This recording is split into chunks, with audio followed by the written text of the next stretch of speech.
Hopefully I am now live. It's Tuesday, or what date? 22nd, I think. And I'm not sure whether it's recording or not. My laptop is not working at all. It's kind of died on me.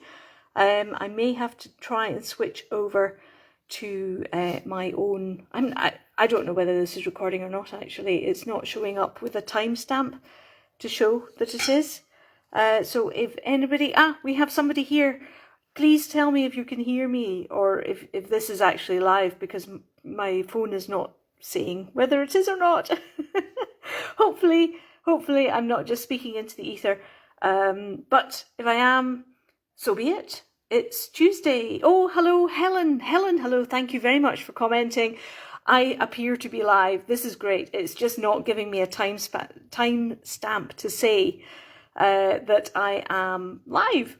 But hey, excellent. You can hear me, and I presume you can see me as well. Here's hoping. And hello, Christy from sunny California. Sunny, eh? Fantastic. Yes, it's dark here. It's very dark. We're about to, the clocks are about to go back at this weekend, so we're going to be it's going to be even darker of an evening. Goodness me. Anyway, we've got quite a few on the call. Fantastic. Hello, and Janine, lovely to hear from you. Hope all's well with you too. Oh, goodness, it doesn't feel like it's been a month since I was last here, but do I not say that every time? It's just, I really don't know where the time is going. However, it's lovely to be here. You are the first people that I've spoken to all day, pretty much. I took my car into the garage this morning because the power steering has gone. Do you remember the days? Some of you won't be old enough for this, but do you remember the days before power steering? And we used to just have very strong upper arms and upper body strength to kind of haul the wheels around. Well, I'm back. I've gone back 20 years in time. And yes, so it's cars off the road for a little while. Becky, hello, Becky, lovely to see you here too. Yes, so it's all a bit kind of, thankfully Enrique's got his car, and we're sort of sharing a little bit anyway, so that's something. Anyway, it's lovely to see you. I will stop wittering now and cracking on. So yes, today, can I just say how much I really love these tiny brooms that I've made. So it was quite, I had to wrangle the coco fibres into, in fact, I'll show you. This is how they came, right? In a sort of a little sleeve filled with these coco fibres, and then I had to sort of bind them in, attach them onto a cocktail stick, and then, make sure they were very tightly put together, and then bound them with thread, just normal sewing thread, and then I've trimmed them so that they look rather good. I thought today I would give this little broom to an otter, because the little otter, it's going to be a trainee witch otter, basically. So she's not ready to fly the broomstick quite yet. So one thing which I was trying to do, and if my laptop hadn't died on me as well, obviously this is the time for just for things going wrong in my world. Anyway, the little broomstick is going to have an L plate on it, but the little witchy otter is just going to be holding it just now. So I just thought that would be a fun thing to do in time for Halloween. I mean, this month has just been so hectic, and I've been away for, it feels like, most of it. So it's going to be quite a small shop event. Halloween will just be a few choice creatures, but it's going to be fun anyway, whatever we do. So I'm now just going to cut, I'm going to weigh out 10 grams of clay. This is, I have just mixed up this clay. It is 9 parts brown, 9 parts of that colour, and 1 part of black, and that makes otter colour. So this is otter colour. So that's 10 grams. I'll leave that to one side where I'll cut the paws out for her later. Now she's nicely conditioned, so I won't have to do this for very long. And I will say in advance now, I do seem to have a slow connection. I have seen your early comments. Whether you have added any more, I don't know, but I'll catch up with them at the end of the call. which is fabulous. Enrique's coming to pick me up afterwards, after I've finished here, bless him. He's been very good. He's thankfully he's working from home a lot, so I have been able to take his car in and out of work, but it's been off the road for just over a week. I have been able to drive it just about, but it is that whole sort of hauling it. You forget how heavy cars really are, actually. It's probably a very good reminder that they are not the sort of, they're not that easy to use, and they're not, sorry, that doesn't make sense, that they're not the sort of the light, easy, safe things that we think they are. They're just not. Anyway, blah. I am now just wittering regardless. Oh, goodness. So what have you all been up to? It's 22nd of October. I mean, really, I have just sent out the newsletter, but it just feels like it's only been about 2 weeks since I sent out the last one, not a month. So it's just, time is mad, and I'm also getting prepared for the Christmas carol service, which Christmas, hello? No, let's not have Christmas quite yet. Anyway, it's all good though, because it's autumn here, fall, I suppose. You do have autumn in the States, I think, don't you? I think I asked this the last time as a word, autumnal and all the rest of it, because I know fall is the sort of the standard American term for it. But it's so beautiful here. I mean, it really is. The colours are just absolutely divine. And I'm having so much fun with the autumn trees, Rachel's autumn trees that I'm making up. I've been gluing on lots of tiny, tiny leaves. They've all got to be stuck on individually. So yes, I've been having, I won't say fun with glue, but I've certainly been using a lot of glue. And it's messy stuff, but the results are definitely worth it. I also came across some little ceramic tea light holder pumpkins just a few days ago, actually. I think it was, in fact, what day is today? Tuesday, so it must have been Sunday. And I Sunday afternoon, I sat at the kitchen table and I painted these little pumpkins, which I'll show you, but maybe not quite yet, but I will show you. Right, I'm just shaping the body of the otter, and I just want to make sure that it's to scale. Now, it's obviously quite a big broom, but this otter is going to be, yeah, I think that should do quite well, actually.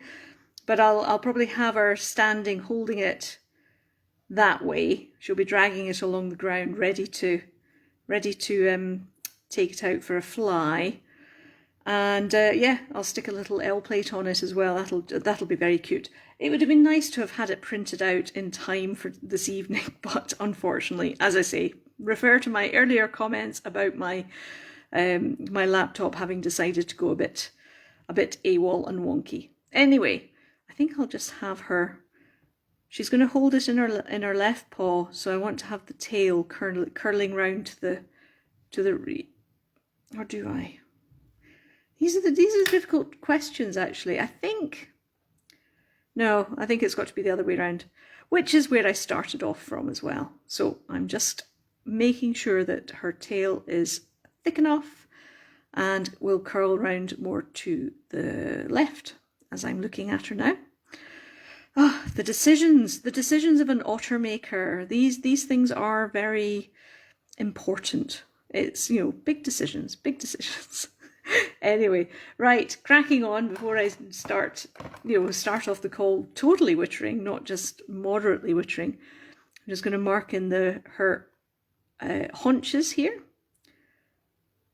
That's where her thighs are going to be, her legs, start of them, blending out the crease so that it's not so sharp. Same again on the other side.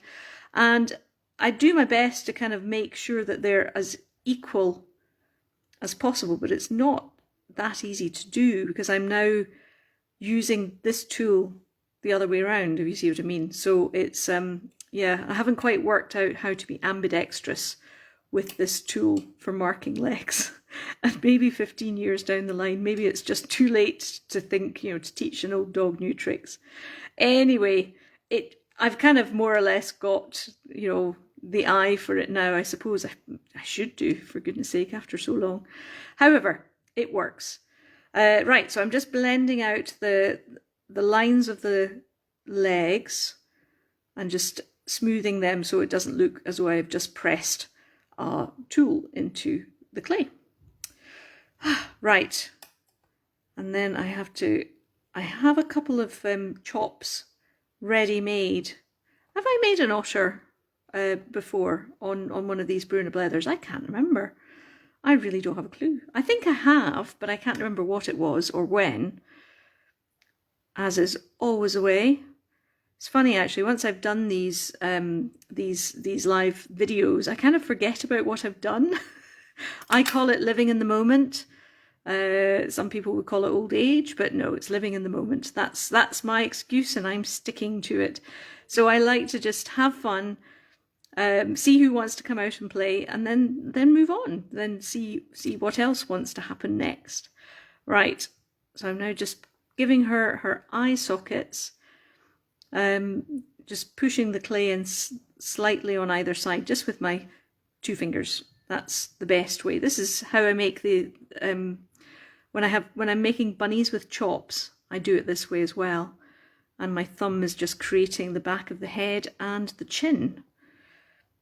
I think it is anyway. I mean, it's fascinating actually, just even hearing myself as I'm talking away here, because I never normally sort of identify what my processes are. Oh, is the camera angle in the right place? I think it is. Maybe just need to come down a little bit. But anyway, this is my otter markings and chops clay. It's a Fimo clay.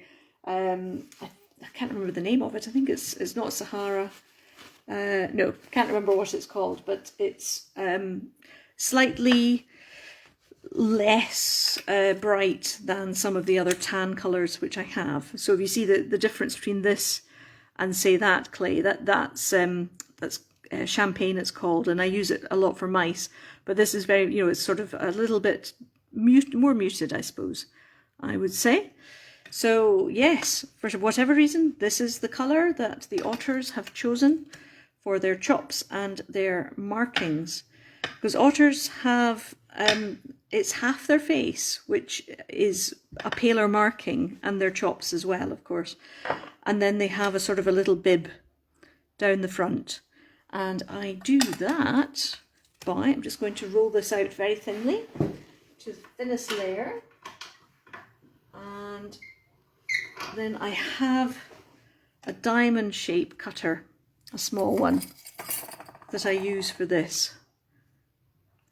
And I don't want, although it's on the thinnest setting, sometimes I will make it much thinner first of all, but I want to do that in this stage, which is where I'm kind of pulling it out, because that's too small as it is, you can see, far too small.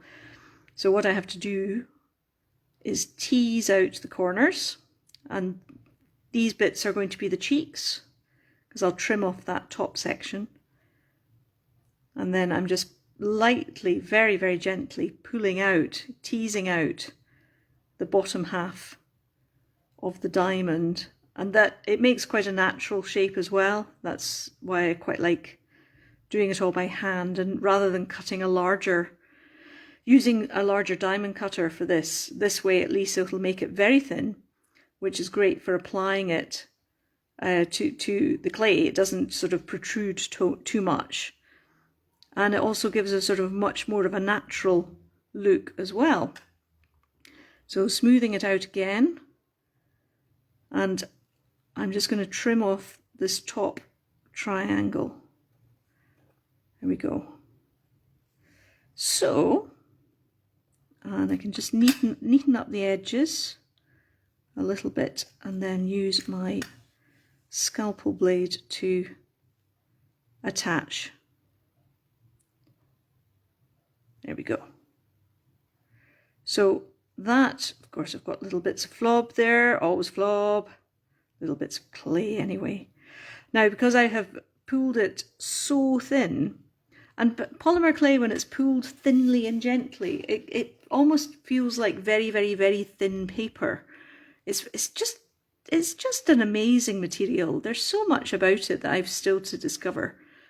I find it fascinating, really. Anyway, because I have pulled it so thin, it won't stand proud from the rest of the body, if that makes sense.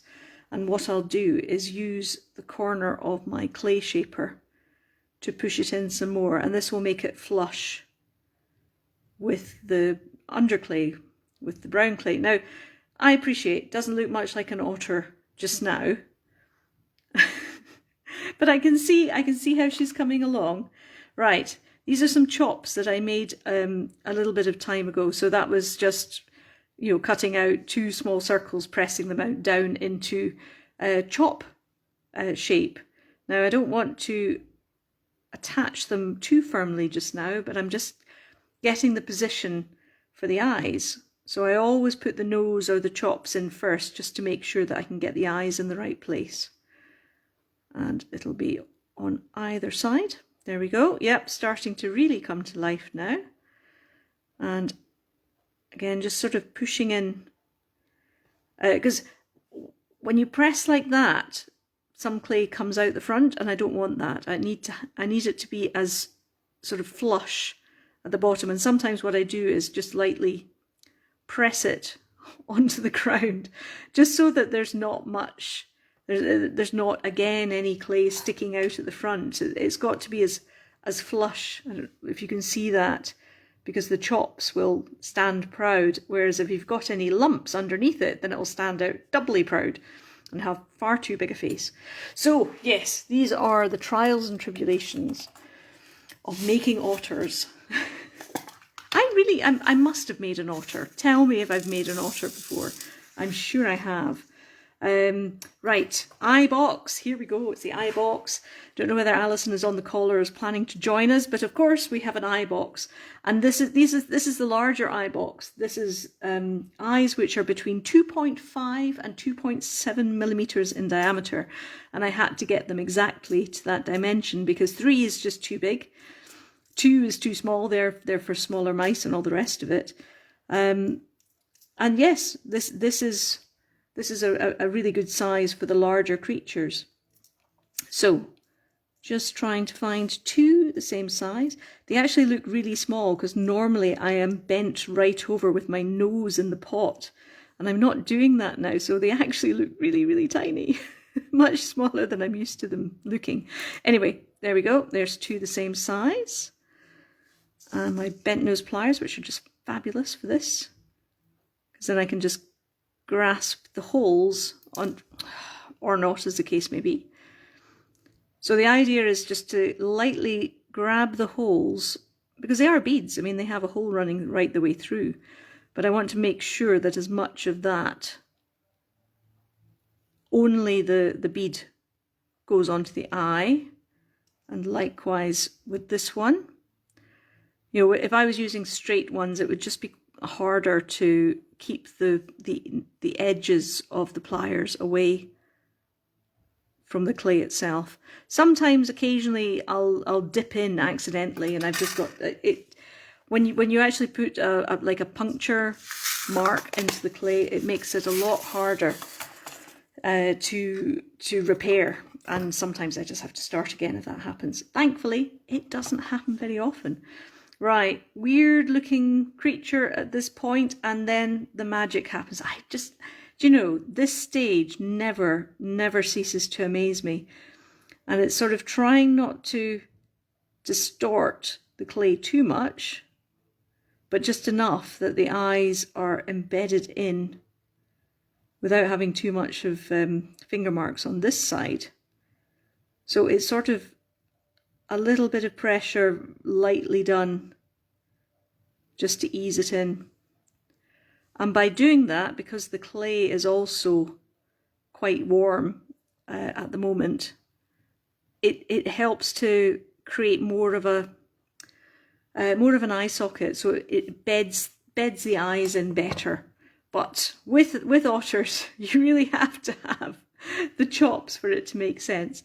So I shall now just add a little bit of liquid clay, because this, you know, I don't always put away my clay. I mean, if it's in a packet, I will, but I have so many little bits of clay lying out, and clay doesn't dry out. It's not like normal wet clay.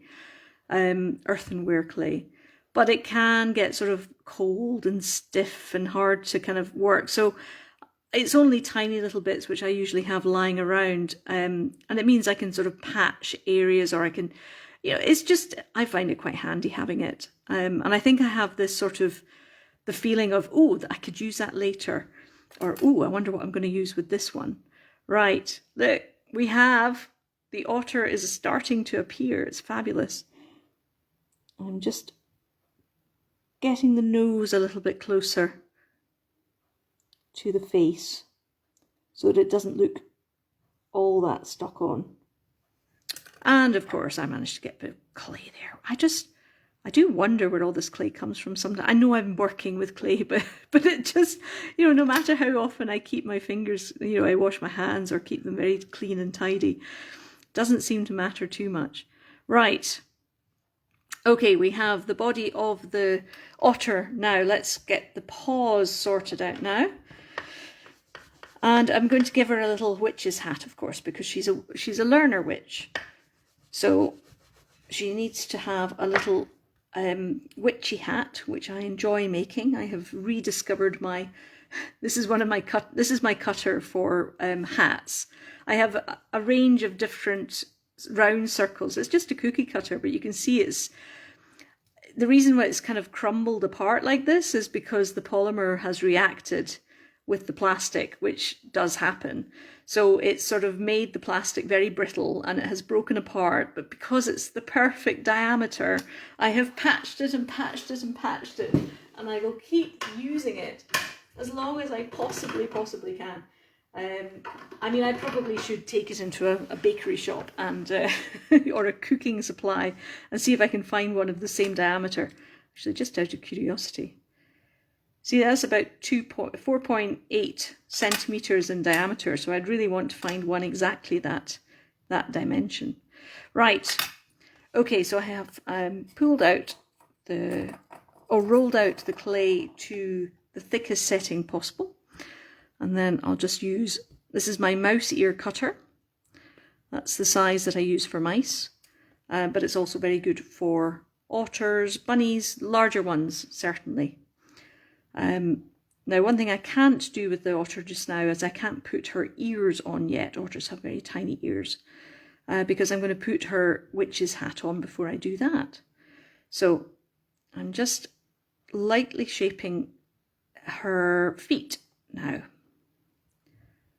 Let's clear that away. I can see an air bubble. Let's just press that out, pop that out. And it's sort of it's elongated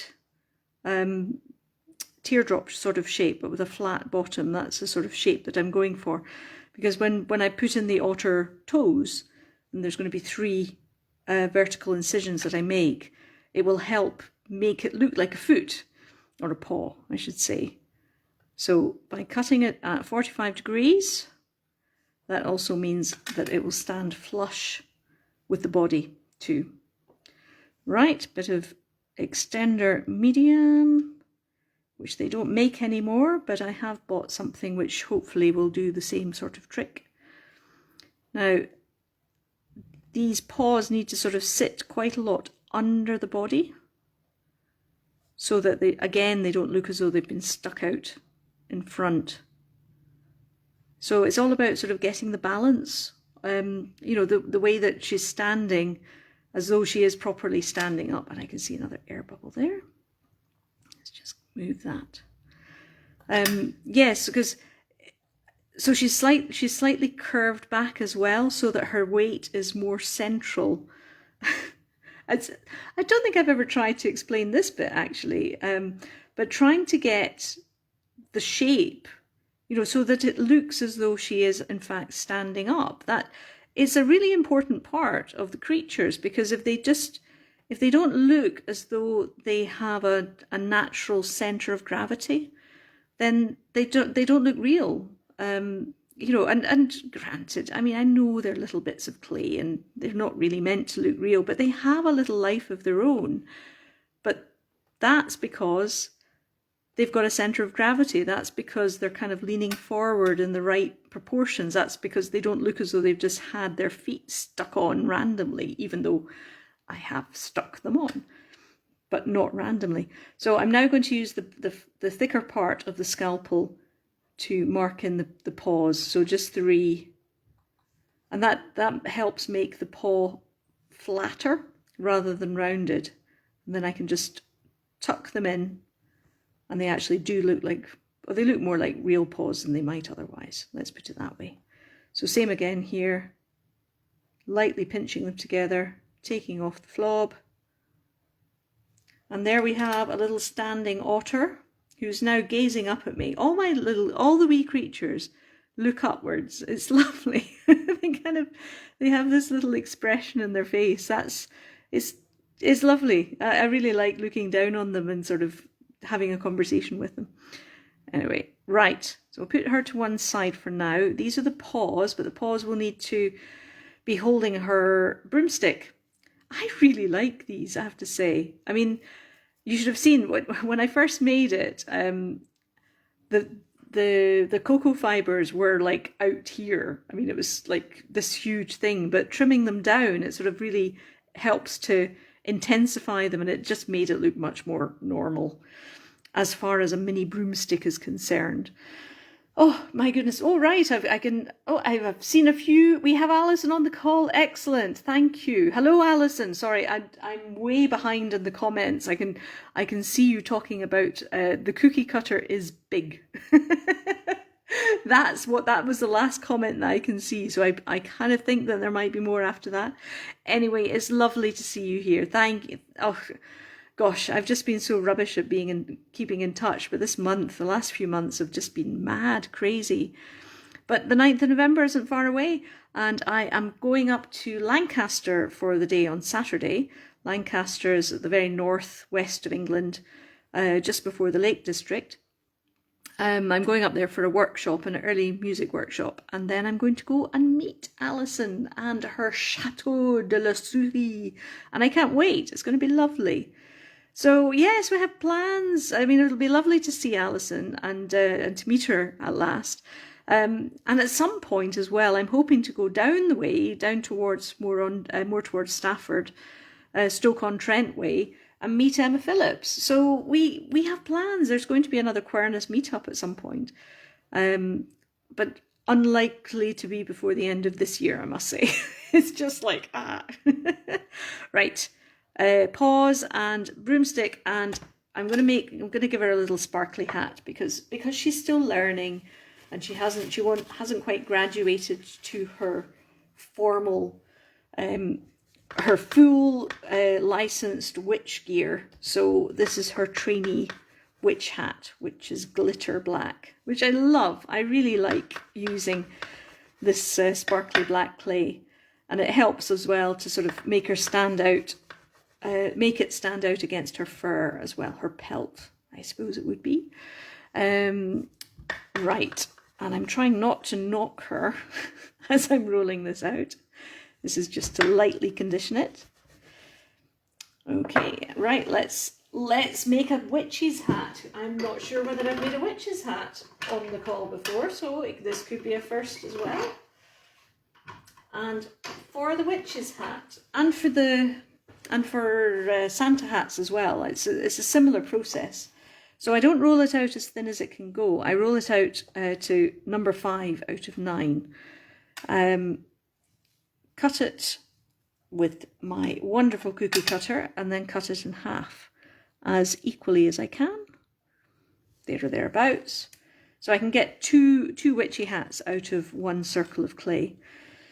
And then I just neaten up the edge. I'm sure I've talked through this process before. I'm sounding very familiar to myself.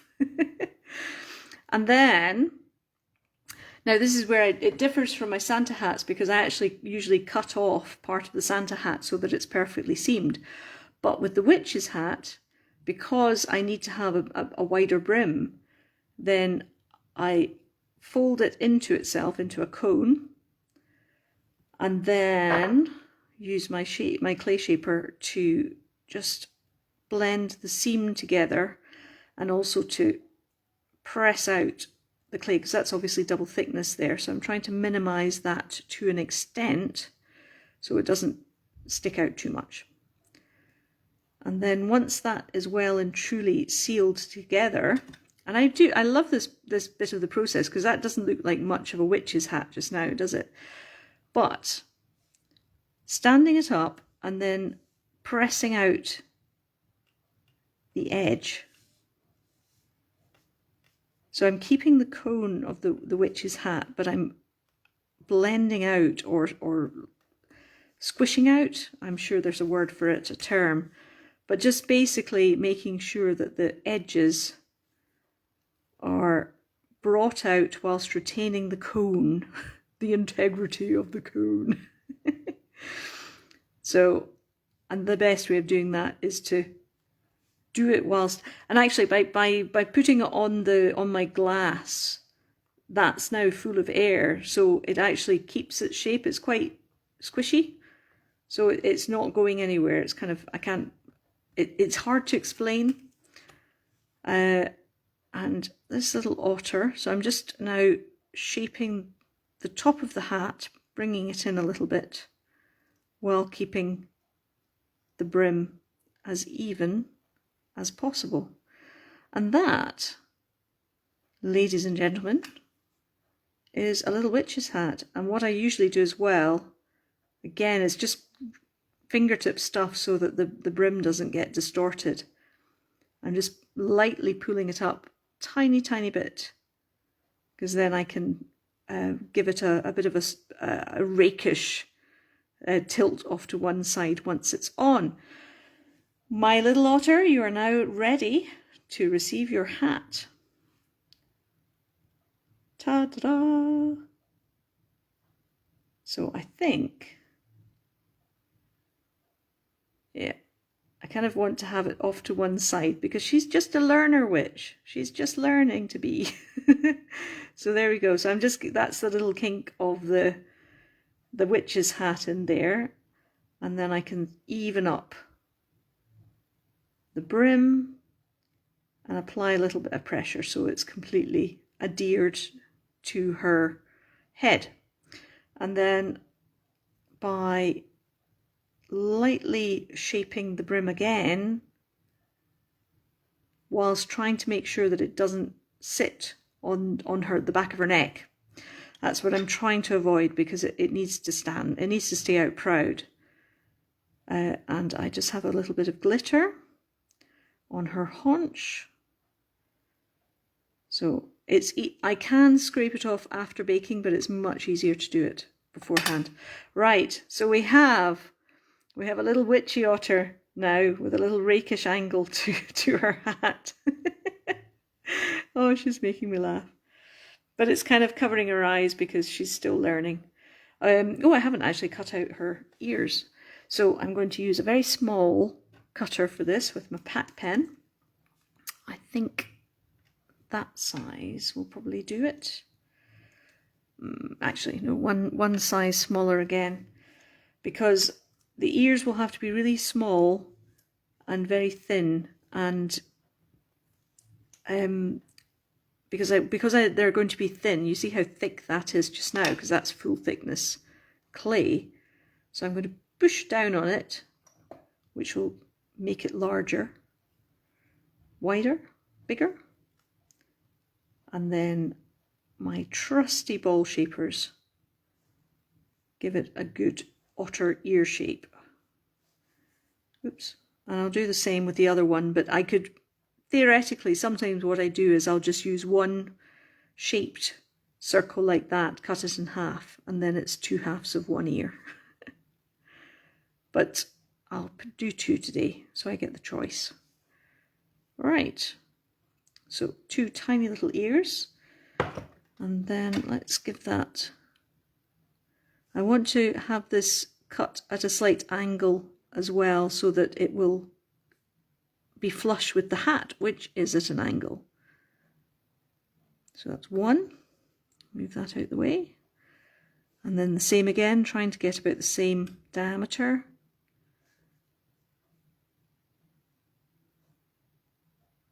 There we go. Sorry, concentrating. Can't speak, concentrating. Right, they're actually just slightly more than half the width. Tiny dot of liquid extender, or extender medium, sorry. And then very carefully, because it's very thin at this point, just shaping it into an ear shape. And then it can perch through the hat on the side. Gosh, is that the right position? It's actually just a little bit too wide. So what I will do, because they're both the same size. Sorry, I shall trim that one just a sliver, and I'll cut a new ear, and not thin it out quite so much. So it really is just, I can't tell you how, I mean, there's no pressure there to get it. Because it's got to travel through the whole of the hat as well. So it's not a full thickness, width, depth of ear. It's not the full size. It's half the ear, because it's poking its way through through a hat. As, you know, so you've got to sort of take that into account as well. It's the same when I'm doing the mice. I've actually just made a little Halloween witchy mouse with another little wooden cutout pumpkin, much smaller than the one that I shared a picture of today. And yes, you've got only half the ear is showing because the other half is under the hat. And again, it's the internal consistency of the creatures. You know, it's like when I have made dressed up creatures, they have underwear. Of course they do, even though it'll never be seen, but they have underwear. It's just because I know that they have underwear, and that's what matters. And they wouldn't be happy if they didn't have underwear. So, you know, got to keep them happy. Just a light touch of clay with that, and then the idea is to position the ear in the same place on the other side. Otter's ears seem to be more at the side of the head.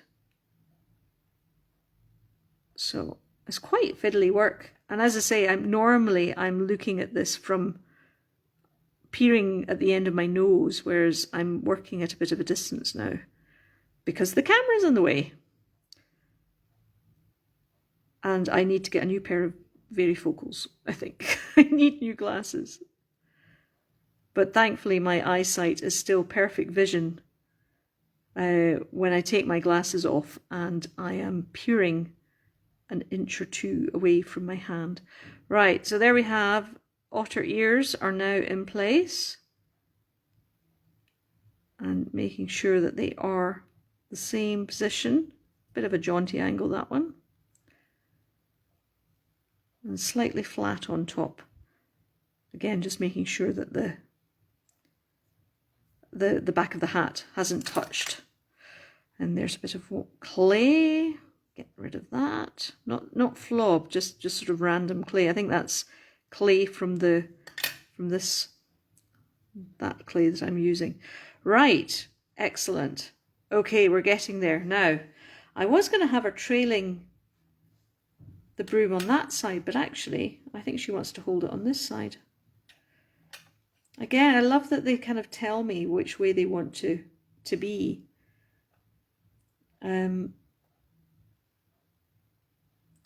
I think she needs to be like pushing up her hat with one paw as well, just to keep it out of her eyes. Maybe that one. And then she can be holding on to it like, yes, okay, let's see how this works. Love it when they just start telling me what they want to be. Right, so I'm going to mark the the fingers.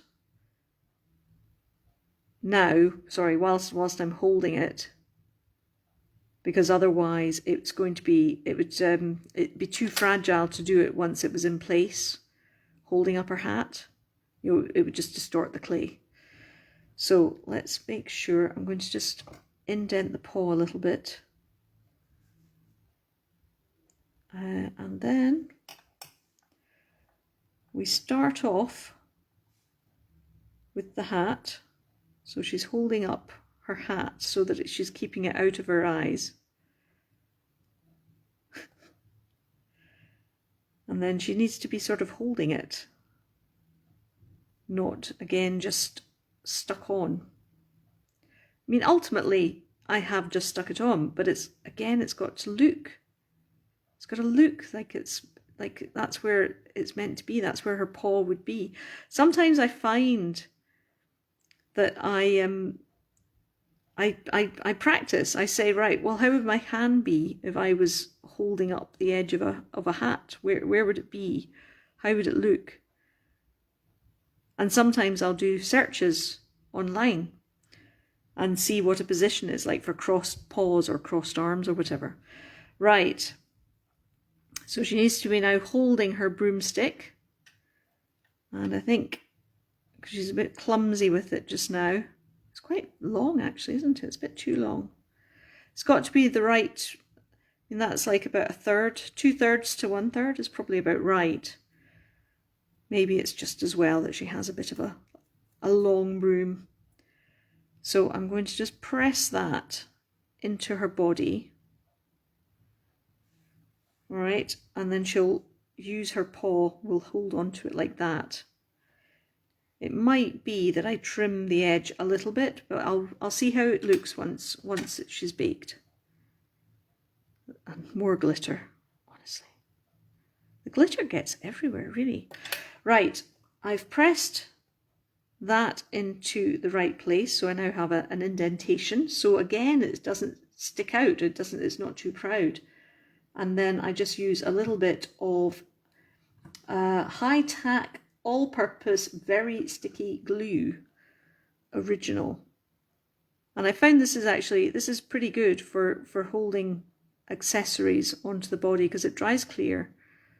And I think it's got a higher baking temperature or heat tolerance, I should say, than the clear glue that you get, you know, the, I don't know, like Yoo-hoo or things like that. Anyway, so now I'm just going to put the broomstick exactly back in the cavity, which now has glue in it, and that will keep it in place. Excellent. And the same thing again, I'm going to put her paw marks or fingers, paws?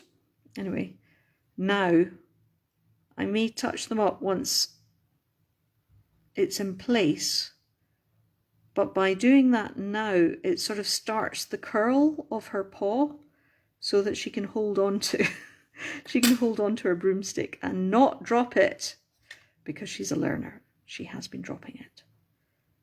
Right, there we go. Because she's going to be reaching down a little bit more, I'm flattening that end. Oh, see, more of that white clay. Flattening that end, bit of liquid clay, and then a little bit of the white PVA glue, because that'll stick to the wood. Right, and then paw position.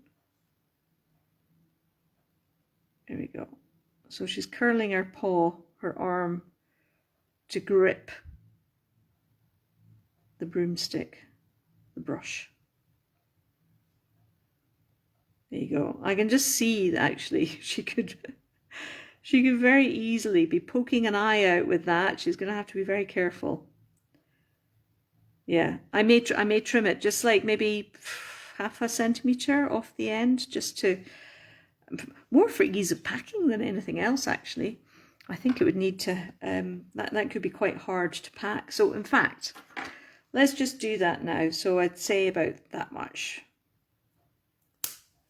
And I'm just using wire cutters actually, which are very good for cocktail sticks. Yeah, that's good. And what I can do as well is actually just finish that off, make a little ending for it, an ending, a cap, I suppose. I'll see. I may or may not No, I'm going to leave it. I'm going to leave it like that. Oh gosh, because it's 9:15 already. Wow. Gosh, are you still there? Sorry, I've been so absorbed in this. I almost forgot. Anyway, I now get to sign the wee otter. I'll tidy her up in the morning. I'm just cutting off a tiny sliver of my signature cane. And can I see it? Yes, that's the right way around. Upside down, on it goes, and a little bit of pressure to put her in. But yes, there we go. We now have a little witchy broom otter. It's just really cute, actually. So I can't wait to get my laptop working again so I can print off an L plate to hang on the back of her broom, because that's just going to be very cute. Thank you so much for coming along. Apologies again that I've not been able to read all the comments. I will catch up with them and have a good chortle later. It's been a lovely evening. Take good care, and I shall see you all soon. Okay, bye.